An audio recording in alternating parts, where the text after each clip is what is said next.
So the Massachusetts Boston Mission, it encompasses like the southern part of New England. So it's almost all of Massachusetts. It's all of Rhode Island, which is not hard to do because Rhode Island is tiny. It's most of Connecticut and the bottom part of New Hampshire. So it's like the Nashua Stake of New Hampshire. And it's a really beautiful place to serve. If you're looking it up online, you're probably going to discover that there's like Martha's Vineyard in Nantucket, and there's missionaries there, which is cool. But there's just so much diversity there. Like when I got called there, I was thinking like, oh, it's all going to be like Harvard graduates. And there were a lot of those. Like if you serve in Cambridge, then you're going to serve among a lot of intellectual people. But there's also a lot of immigrants there, which I loved. Something kind of surprising, there's a lot of Liberians in Providence, Rhode Island, a lot of people who immigrated from the Civil War in Liberia. And so if you serve there, you're going to get lots of really fun Liberian food, and just like, it's really fun. And then there's a big Hispanic population. So there's a significant Spanish program in the mission. And then there's Portuguese as well. So that was something I don't think I knew before I went. There's a lot of Portuguese speakers there. A lot of them are from Cape Verde. And so if you get called Portuguese speaking, you're not just going to have to learn Portuguese, you're also going to have to learn Creole. And then depending on your mission president, he might switch you to Spanish too, because that happened a lot in our mission. So there's Spanish, Portuguese, English. There's Haitian Creole as well. The only full ward of Haitian speakers outside of Haiti is in Boston.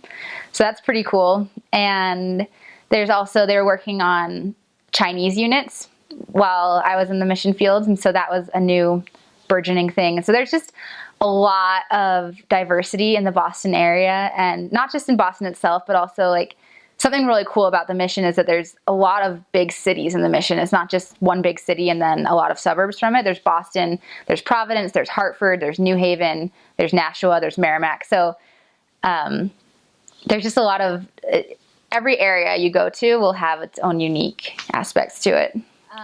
Because of the surge, I don't know how it'll be going into the future, because, the numbers of missionaries is going to like even out again. But when I was there, it was really awesome because almost every unit in the mission had every unit had a set of missionaries, and then almost every unit had a set of elders and sisters.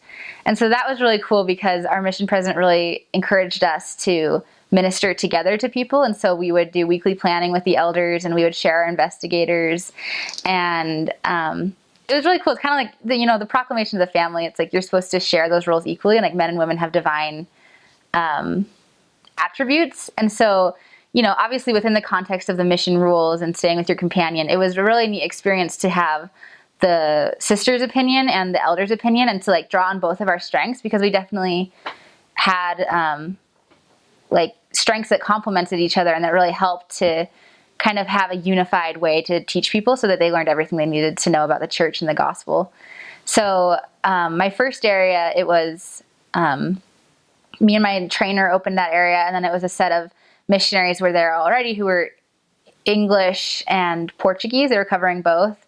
And so we worked with them a lot. And then my second area, my second area was a weird area. I think we had at the most, it was like 10 missionaries at one point in one, our district was 2 wards, and we all covered both wards.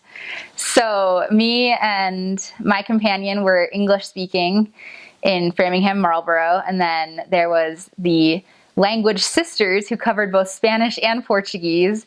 There were the Spanish elders, there were the Portuguese elders, and then eventually there were also the English elders.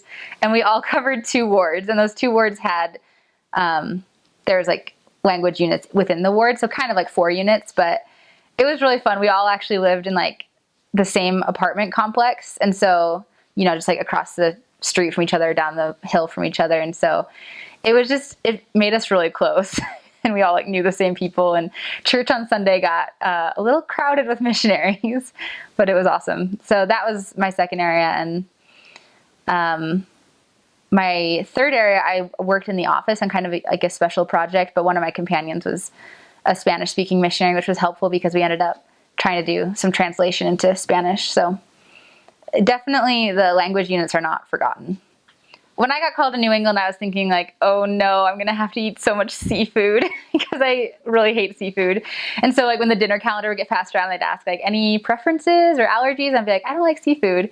And in actuality, like no one's going to feed you seafood because they're not going to spend that much money on the missionaries. So, I mean, you can go out of your way to find seafood, but you probably, if you don't want to deal with that, won't have to. As far as food there, like, I'm not sure that there's any big specific thing native to New England that I observed just in like normal everyday eating. But again, if you serve in Providence, you will get some good Liberian food. And if you serve in the Haitian program or have roommates who serve in the Haitian program, because the Haitians love to feed everyone. And so often, if you have a dinner appointment, you might invite other missionaries if they don't have a dinner appointment because there's so much food to eat and it's rude to not eat it all. So it's definitely very hospitable. Kind of the perception of New Englanders is the crusty old New Englanders. So they're kind of closed off and like they have this hard outer shell. But once you get to know them, they will be like your loyal friend forever. And so if you get there and it seems like it's hard to relate to people or people are kind of distant, that's part of the culture, and it'll like you can get to know people from that like underneath the surface. And so so they can kind of come off as a little bit distant, but they're really, really warm people. And of course, like I mentioned with the different language programs, there's so many subcultures within New England. And something about people don't really like to talk about religion that much. So if you just street contact someone, or if you're like knocking on a door and try to share the message with people, a lot of times they'll say, "I'm all set."